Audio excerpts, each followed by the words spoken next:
Jadi ada perbedaan antara KPAI sebagai lembaga independen bertanggung jawab terhadap presiden, sementara LPAI ini adalah bentukan kementerian sosial. Jadi KPAI bertanggung jawab pada presiden. Betul. Oke. LPAI Kemensos. Ya. Tapi kenapa kok KPAI itu ngotot banget sih mengkritiknya luar biasa? Sampai urusan ini kurang bantal. Ini lo ada anak yang masuk ke sini karena ditekan, diancam tidak naik kelas. Pokoknya banyak banget dan ini harus dihentikan. 6,7% tidak tahu tujuannya. 6,7% tidak tahu tujuannya. Dan ini harus dihentikan. Ya, tadi 73,6 tahu, 93,6 tahu tujuannya tadi. Kan? Dan ini harus dihentikan. Terus kalau dihentikan, gimana anak-anak yang lain? Ya, mohon izin Bapak, kalau Bapak bertanya pada saya, menurut saya karena mungkin KPAI seringkali berganti komisioner. Ya. Kalau Mas Seto sudah bertahun-tahun namanya, saya sudah tahu. Komisionernya ganti-ganti. Berganti-ganti. 5 tahun sekali ganti komisioner. Betul. Kita paham Bu, Siap. namanya komisioner Bu. Ya.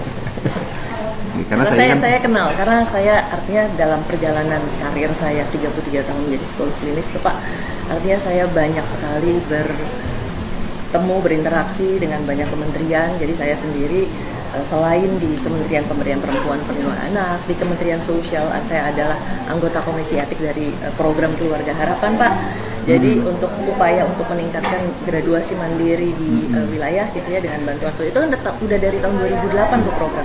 Secara umum dari rangkaian perjalanan ini, anak-anak ini yang 273 kemarin hampir selesai itu, menurut Ibu relatif berhasil nggak? Menurut saya sih cukup berhasil Pak, tapi kan kembali lagi saya saat ini belum punya datanya dan sedang saya persiapkan gitu. Yang jelas saya melihat sepintas yang kemarin saya ukur untuk post test. Jadi pada hari Senin malam, jadi kebetulan ketika sudah ada wacana dan dengar-dengar gosip bahwa udah akan dilepas gitu ya, jadi mereka udah lebih bahagia memang. Jadi itu alasannya kenapa kemarin juga saya berusaha menghubungkan Dede Yusuf gitu ya, bahwa jangan sampai ini diperpanjang. Kalau diperpanjang ada potensi kerugian yang tadinya udah bagus jadi turun. Karena kelamaan. Prestasinya drop ya. Nah itu juga kan sesuatu itu kan kependekan jelek, kelamaan jelek. Betul. Nah, tapi dengan kondisi yang akhirnya mereka sudah dengar kabar, mereka juga menjadi lebih senang dan semangat. Lalu kemudian saya intip dari hasilnya sepintas itu yang jelas memang ditemukan yang pertama kalau di awal itu mungkin pada saat mengerjakan tes masih ada rada takut gitu ya, karena saya betul-betul terlibat langsung di kegiatan tesnya. Jadi saya betul-betul ketemu anak-anak semua 273-273-nya saya ketemu gitu ya.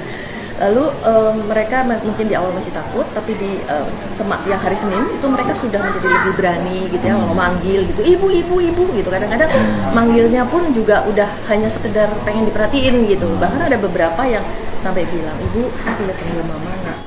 Saya punya anak langsung sebelum Pak.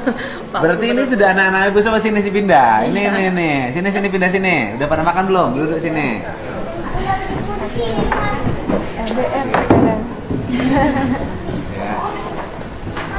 Ini wajah-wajahnya sudah wajah ceria Bu ya. Wajah ceria. Dari hari Senin malam udah pada ceria ya. Apalagi diputerin lagu, pada senang, pada milih lagu Pak, pada ikut-ikutan nyanyi gitu. Dari hasilnya juga sepintas ada peningkatan dari tes kecemasan. Cuman yang satu aja masih pengen kembali ke mamahnya, padahal tinggal nggak sama mamahnya, sama neneknya.